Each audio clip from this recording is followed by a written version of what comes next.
Onare. Minasan. Yorobet. I don't know what the fuck I'm doing. I'm gonna be very real.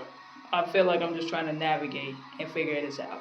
And this feels right. So this is what I want to do. I want to teach. I don't want to teach. I want to educate myself. And in educating myself, I will also educate y'all. Because in order to gain knowledge, you must also give knowledge, which is how you become wise. Because knowledge is the application of wisdom. So smart I said that backwards. So we're going to learn fucking local politics, so that way we know what the fuck is up and we can know what the hell is going on. So when people are asking what is up, we have references, we have people that we can turn to. All this to fucking say, I really don't know. This is gonna be unconventional. We're gonna start off rough because I did film this prior and it is what it is. But we're gonna start off light because I think I've already said what the fuck I think. So, that's what we're doing. I hope you guys will join me in this lesson. I'm learning a lot because I really have to start from ground zero, in a lot of things, in a lot of ways, in so many fucking ways. So, we're gonna have fun. We're going to learn, become wise, and keep moving forward, because that's all we can do. I'm hoping after this I can be a little bit more free with myself and not as restrictive, to say the least. So, welcome to B.P.P.N. Our president's a fucking dipshit. All this to motherfucking say, let's learn politics, let's understand what the fuck is going on, so that way we can change the world, because who the fuck are these old people to try to take my shit from me? I got shit to do, and now I gotta sit over here and worry about some motherfucking politics. Goddamn, fuck these people, man. This short commercial break is brought to you with no sponsors by Gachiakuta, because it's a good fucking read, and if you're not reading it right now, go fucking read it. Go read this. Go read this series. It's amazing. It's amazing. It's amazing. It's amazing. It's amazing. So we're back at it again with the white vans. So this is just kind of the local setup of Des Moines Govy politics, like local Govy shut up. So you got the mayor at top. Pencil, where you at? Okay, so you got the mayor right there. And then you have, we vote on the mayor. So we're going to vote on the mayor next year. Connie Bozen, who's currently sitting as the mayor, we're going to vote next year. Then after that, then you have the two at-large city council members, Carl Voss and Simonson. Remember, Andy lost against Simonson. Boo. Next year, we vote out this guy, Carl Voss. We vote next year. Replace him and replace her.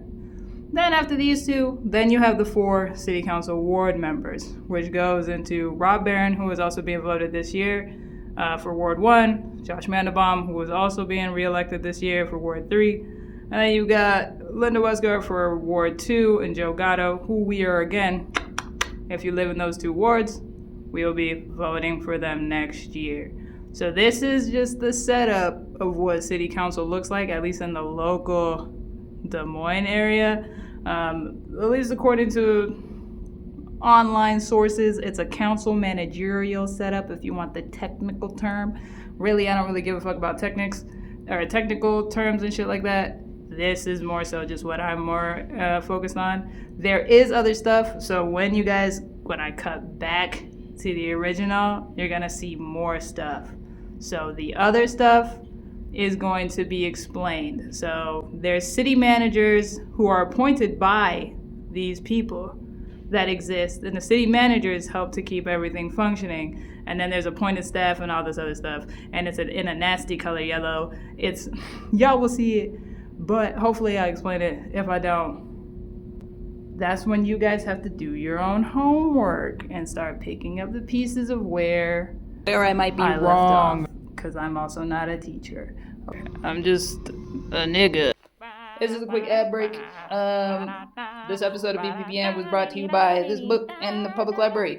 Go to the library if you need free public education, because I support public education. Alright, so after that little brief intermission, coming back to it, hopefully y'all can see this. Again, we have the mayor, and then we have the 2-piece spicy at-large council members. That breaks down into the 4-piece district members, right? These people, the at-large members and the 4-piece, elect the extras, who are the city manager, city attorney, and the city clerk. Jesus, I'm gonna summon a Manchester City fan.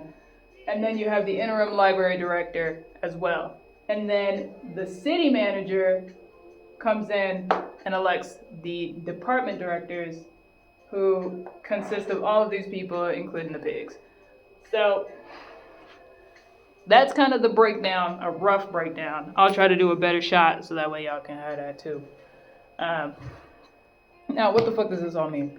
What does this mean? We broke it down to the best of our ability and tried to understand it. Well, this is kind of the structure of the people that pass the local laws, or the ordinances, as the word is, which is just the local rules, right? So the structure of how things are, the local passing of making it basically illegal to be homeless, or maybe not illegal.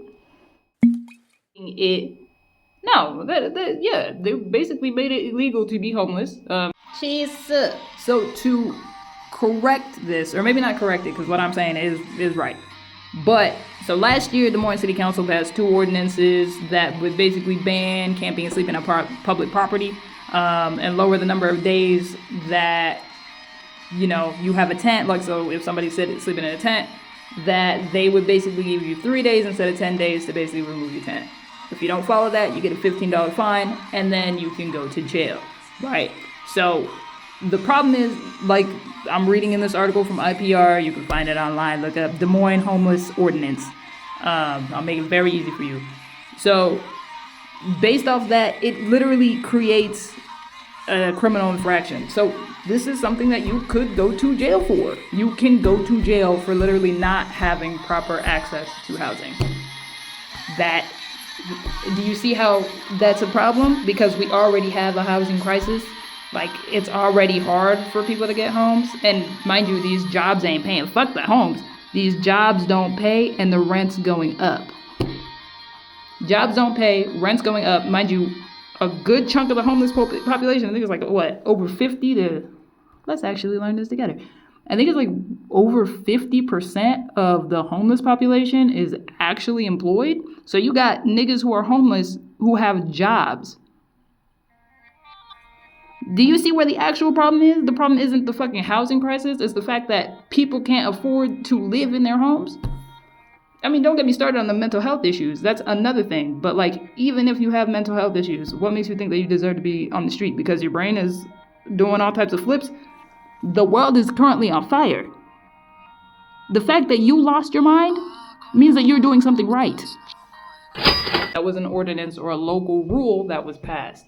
City council members pass rules like this. They are the ones who take care of anything that's not decided by, like, on the big level, right? So if local politics is here, then they cover just the shit that happens here. So, like, public health and safety, zoning, parking. City council is responsible as to why we have $20 parking tickets, and why it seems like them motherfuckers are always fucking there. In order for these local rules or ordinances to be passed, they do go through public input. What does it mean? Unlike on the governmental level, where you can have Congress do what the fuck it's doing right now, and we don't have any say, we have say here. In the local ordinances, we have input in these. Now, for as much as we do have input, if you are unaware of what's on the table and what's being discussed, and you don't even know that you can attend these meetings, that these are even public, that these are even available for you to be aware of, then of course, motherfuckers can vote on anything without your knowledge, right? In order for us to care and like to maintain local politics, we have to be aware. And we have to be aware of not just the power structure, but who occupies these seats. Because if we have a lunatic occupying these seats, then of course you can have somebody like Carl Voss, who is a conservative, who can vote against abortion rights on a local level, right? Because he and all the other old conservatives are full of shit. They're full of shit. And can, you know, make these rules and put them on the table. And if the public doesn't know that these are conversations that are being had behind closed doors, then anything can happen, right? And I'm just...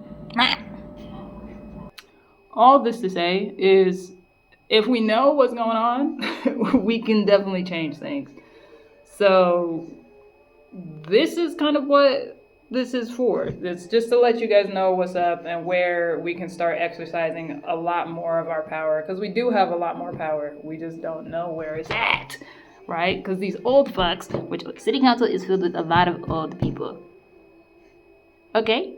Let me tell you, city council is filled with a lot of old people. The old people problem is not just a DC thing. It's also in your local politics. Your grandpa who does not know how to power the internet, how the internet works, can run for city council and literally make decisions. Like, that's also what stresses me out and why I think this is very important, because we don't need grandparents who don't know how the internet works to keep making decisions for us. Shout out to the grandparents. Shout out to the grandparents. We can't. We are literally a geriatric run society in a world filled with young people whose opportunities are being stolen from us because old people just won't back the fuck off. Like, it's getting wild. So this is the introduction.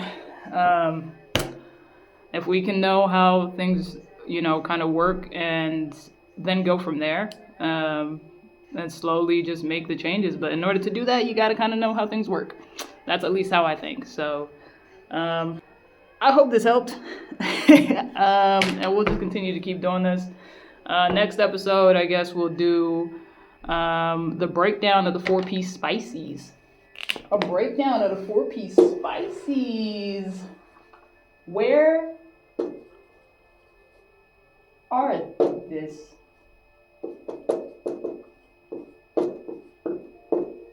Where are this? What does this mean? Who consists of District 4? Are you Group 7? Who knows? Find out next time. This has been B.P.P.N. I've been your host, Kalango.